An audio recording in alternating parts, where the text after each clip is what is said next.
if you look at a lot of the most popular, creators, podcasts inside of this sort of self-help space, often those places are doing great work.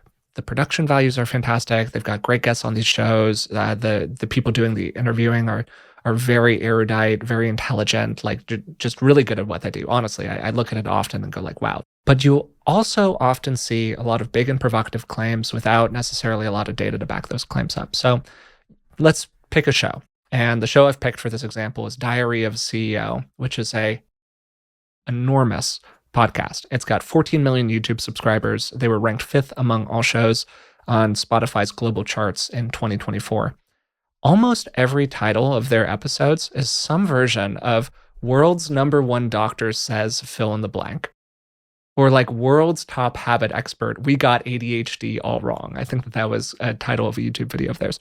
One of their fairly recent ones included World Expert on Love was the description for the expert. I have no idea what that means. I don't know what it means to be a... Actually, I want to be a world expert on love. That great sounds great.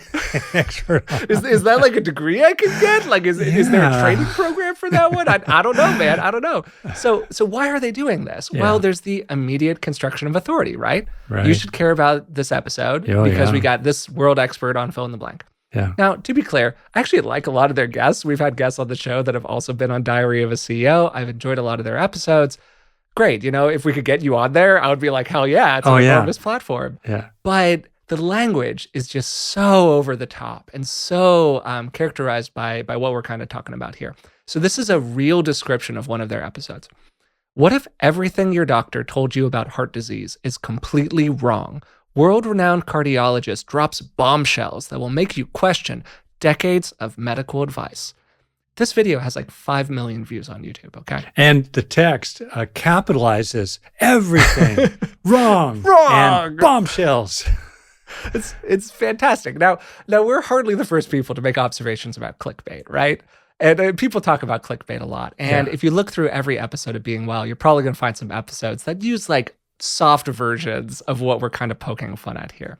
But let's just take a moment to put our pattern recognition hat on, okay? Yeah. What's actually happening in that language? Like, are there some features of it that you would sort of pull out here, Dad, as a psychologist?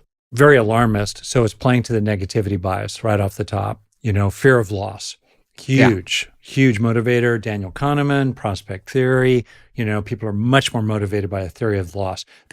And second, I think there's a cultural meme here that Tom Nichols, one of my favorite people to follow, actually writes about in his book, The Death of Expertise. We live in a culture in which expertise is under assault. Now, it's typically under assault by people operating in bad faith who are using it for political purposes. But it creates a kind of culture in which, oh, wow, what if I've been misled? Oh, wow, what if everything, now that's everything, told me about heart disease is completely, not with some qualifications, but completely wrong. Oh my gosh, I could be in trouble now. I really better find out what the truth is.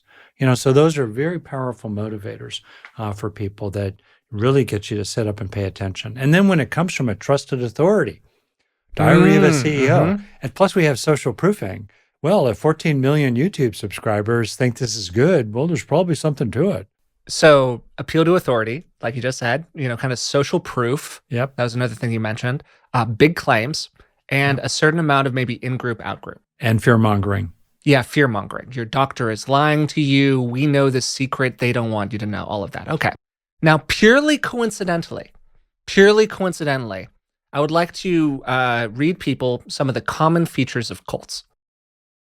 Cults have a couple of things in common. They tend to be both high control and high demand. And this means that the behavior of the members is closely managed and influenced. So strict rules about how you act, discouraging outside sources of information, and you're giving things up to the cult. So your time or your labor, your money, your identity, taking on new labels and roles of different kinds. And then another thing, forms of thought control, specific ways of talking, and the use of jargon. This includes something that are called thought stoppers. An example of a thought stopper, that's just your resistance talking. Okay, these things remove questions. Then, centralized charismatic authority. One person or a small group of people knows what the truth is, and they kind of own the truth. Totalitizing ideology. This is one framework explains everything. And then us versus them, or anti-institutional thinking. Big whatever is lying to you. Does this sound familiar to anyone who has spent some time in self-helpy spaces, right? Now, I'm not saying that self-help is a cult, but I am saying that there is some cultishness inside of the space. And I think that it's just something that we should learn to flag this kind of language and these kinds of themes so we can have a thoughtfulness about who's telling us what are their incentives, why are they telling it to us in this way, and what are the tendencies that our brain has that lead to us being kind of prone to this sort of influence.